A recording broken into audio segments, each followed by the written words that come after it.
Grand opening Gokulam signature jewellers May 4న కూకట్పల్లిలో కాజల్ అగర్వాల్ గారిచే గొప్ప ప్రారంభం.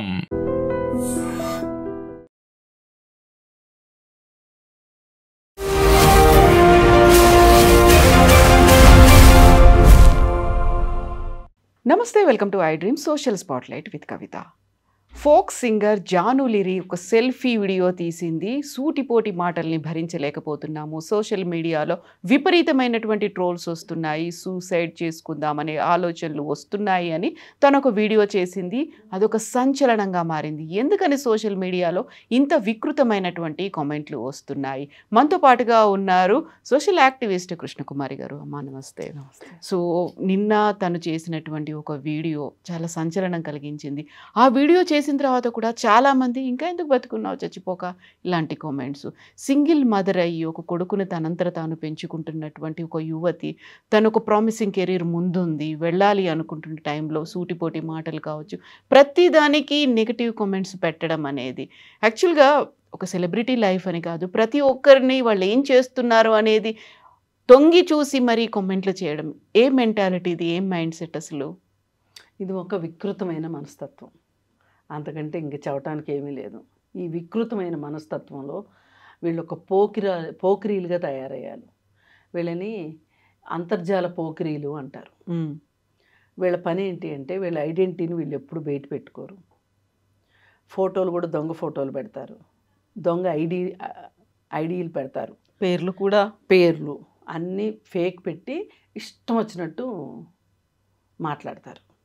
అయితే మొన్న ఈ మధ్య నేను వక్ఫ్ బిల్లు గురించి మాట్లాడితే నాకు కింద కామెంట్లు ఏం పెట్టారంటే, ఈవిడ ఎవరో తురకలకు పుట్టుంటుంది అని పెట్టారు.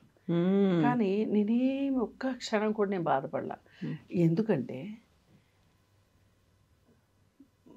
వాళ్ళకి నచ్చినట్టు నేను మాట్లాడాలని వాళ్ళు అనుకోవడము తప్పు, మాట్లాడాలి వాళ్ళని మెప్పించాలి అనుకోవడము నాది తప్పు అవుతుంది. నేను నమ్మిన దాన్ని నేను మాట్లాడాను.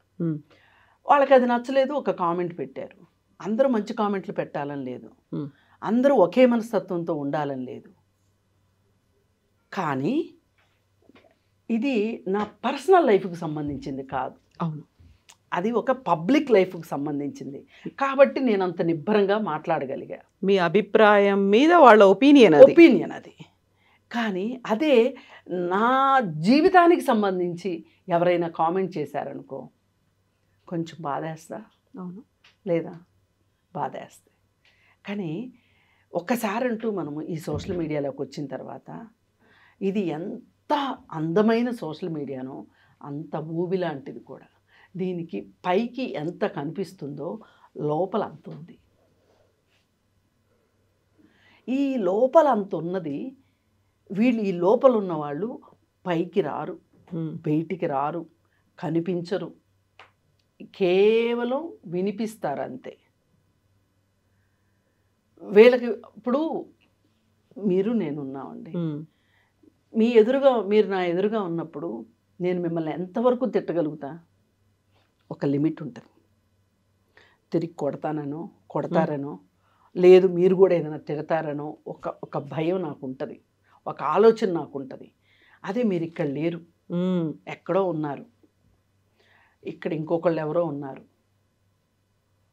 నేను ఫ్రీ ఫ్లోగా మాట్లాడేస్తా,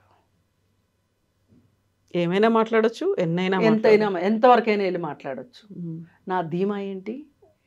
అవి మీ దగ్గరికి చేరాలి, మీరు బాధపడాలి, మీ బాధను నేను చూడాలి. ఇక్కడ మళ్ళీ మీ దగ్గర నుంచి నాకు అటాక్ ఉండొద్దు.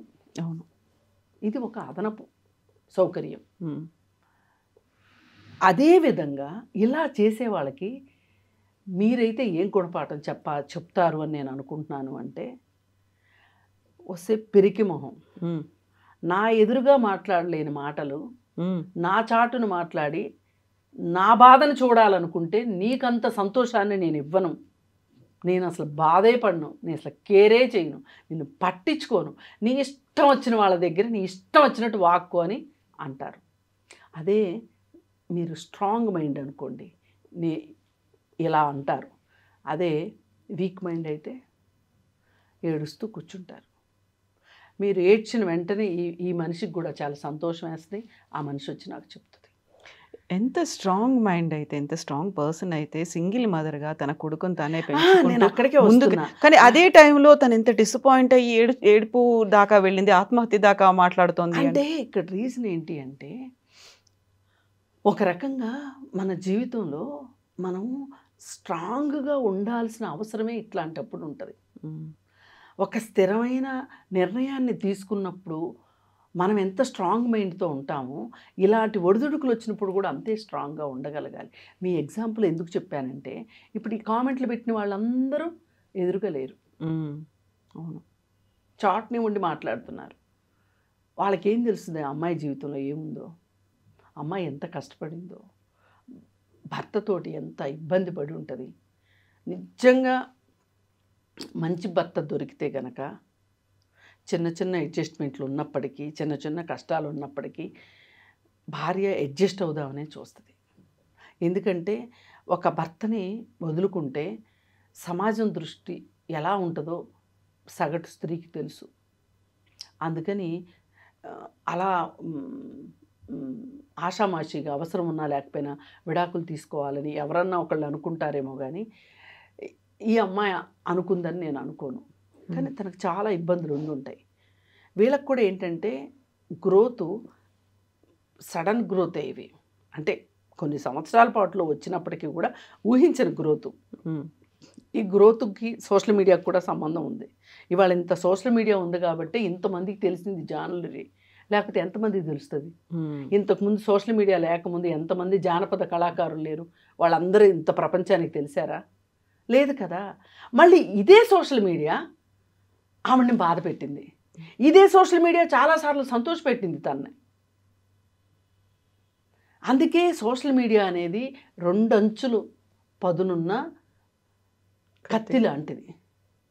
ఈ కత్తితోటి మనము కూరగాయలు కొయ్యొచ్చు, యుద్ధము చేయొచ్చు, ప్రాణాలు తీయొచ్చు. అందుకోసం ఏంటి అంటే ఈ సోషల్ మీడియాలో వచ్చేదాన్ని తట్టుకుని నిలబడడం అంత ఈజీ కూడా కాదు. నేను చెప్పినంత ఈజీ కాదు.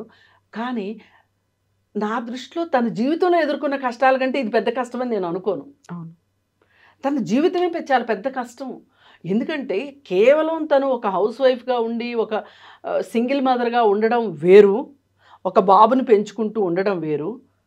తను ఒక ప్రొఫెషనల్గా ఈ ప్రపంచంలో తనదంటూ ఒక ముద్ర వేసుకుని మళ్ళీ సింగిల్ మదర్గా ఉండడం వేరు. ఇక్కడ చాలా ఇబ్బంది అనేది ఉంటుంది. ఇబ్బంది ఎలా ఉంటుంది? ఇంతకుముందు ఆమె ఢీ షోలో విన్నరు. ఈ విన్నర్ అయినప్పుడు అక్కడ ఆ న్యాయ నిర్ణేతల్లో ఎవరో ఒక న్యాయ నిర్ణేత ఈమె పట్ల పక్షపాతంగా వహించి ఈమెని విన్నర్ని చేశాడు అనేది అది ఒక రకం ట్రోలింగు.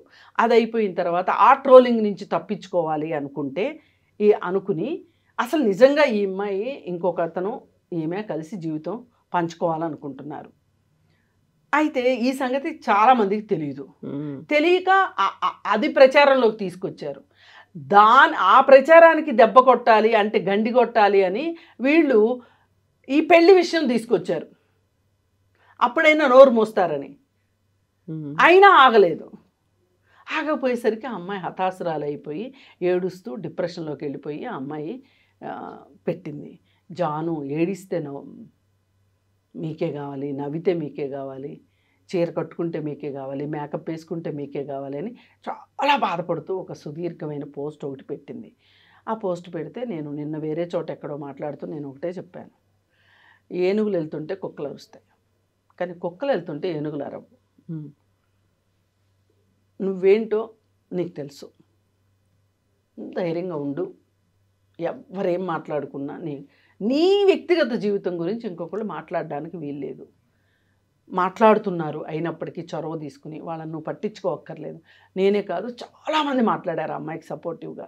ఆ అమ్మాయి దాంతో కొంచెం స్థిమితపడి ఆ అమ్మాయి ఈరోజు నిన్న నేను పెట్టిన పోస్ట్కి కొంచెం బాధలో ఉండి ఆ పోస్ట్ పెట్టాను, నేను ఇప్పుడు బాగున్నాను, నాకు సహకారం ఇచ్చిన వాళ్ళకి నాకు సపోర్ట్ చేసిన వాళ్ళందరికీ చాలా థ్యాంక్స్, నేను ఇప్పుడు బాగున్నానని ఆ అమ్మాయి పోస్ట్ పెట్టింది.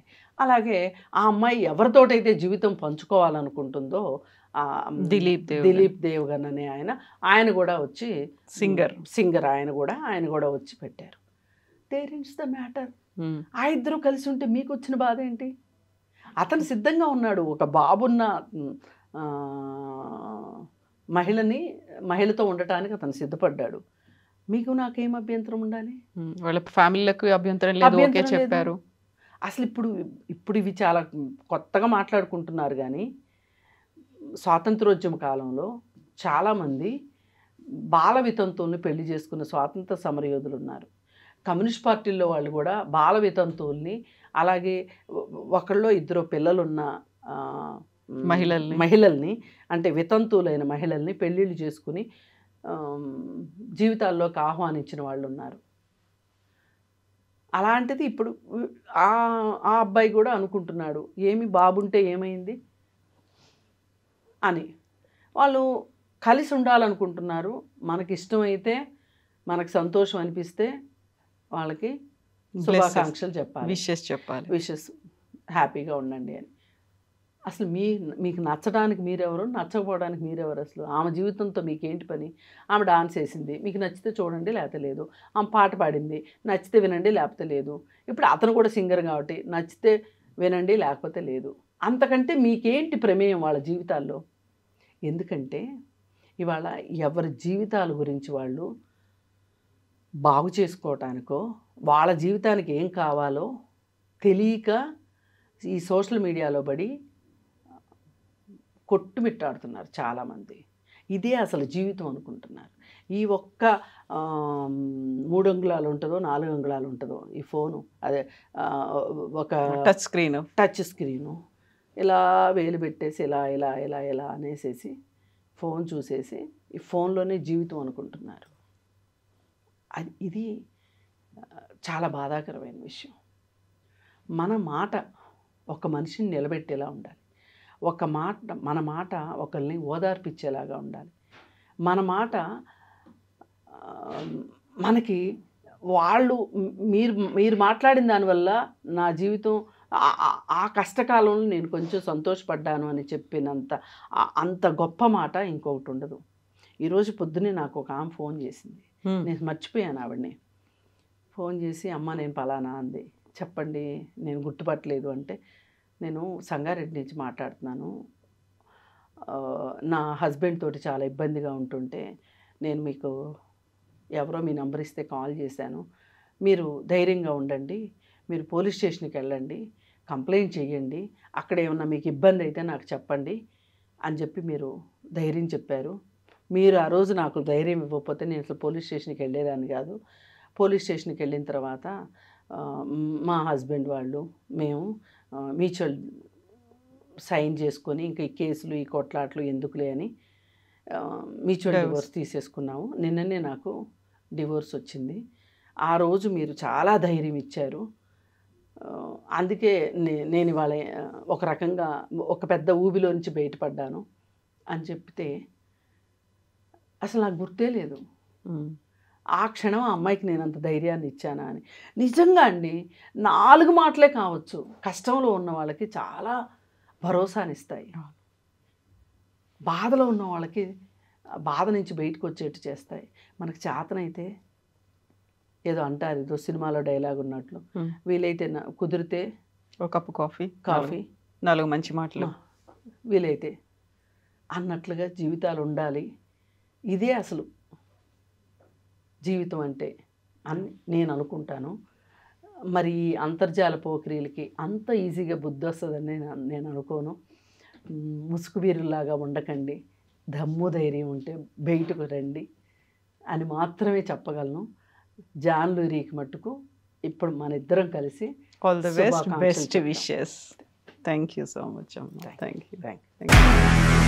నిజంగా ప్రస్తుతం ఉన్నటువంటి సమాజం దేనికి ప్రయారిటీ ఇస్తుంది? ఆర్థిక సంబంధాల చుట్టూ మాత్రమే తిరుగుతుంది. మళ్ళీ ఎన్నికలంగానే చాలా విరక్తి కలుగుతాం. మంచి అనిపిస్తుంది కదా, లేడీస్ కూడా ఛాలెంజింగ్ జాబ్స్ చేసినప్పుడు చాలా బాగుంటది. ట్రాఫిక్ అసిస్టెంట్స్ గా నియమించిన ట్రాన్స్జెండర్స్ అందరితో సాల్యూట్ చేయించుకుంటున్నారు. ఫుడ్ డెలివరీ ఇవ్వటానికి వెళ్ళినటువంటి డెలివరీ బాయ్ అనిల్ పై కళ్ళ ముందు